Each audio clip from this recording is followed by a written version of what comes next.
السلام عليكم البنات، كي دايرين؟ المهم انا اليوم غنشارك معكم واحد الحسوه كيف ما كتشوفوا.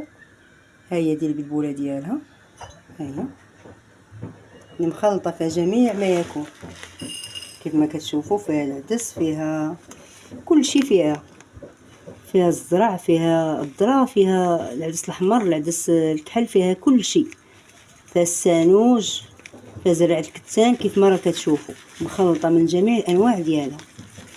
راه واحد الروعه كتجي ما نعاودش لكم، واعره بزاف كيف ما كتشوفوا. هي هذه هي اللي غنديرها دابا.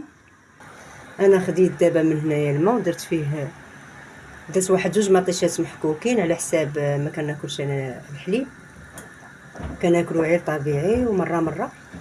المهم درت فيها مطيشه محكوكه، درت فيها بصله، درت فيها شويه ديال السانوج، درت فيها زيت البلديه، درت فيها شويه د العدس تاع زدت شويه، ومن بعد درت فيها الزعتر والماء وخليتها كتغلي، ومن بعد درت فيها ديك البلبوله اللي صورت معاكم، ومن بعد ملي غطيب غادي تشوفوها كيف جات. روعه يا سلام. هانتوما البنات تبارك الله كيفاش جات. ها روعه والله ما نعاود لكم، جات واعره واعره واعره تبارك الله وطيبه.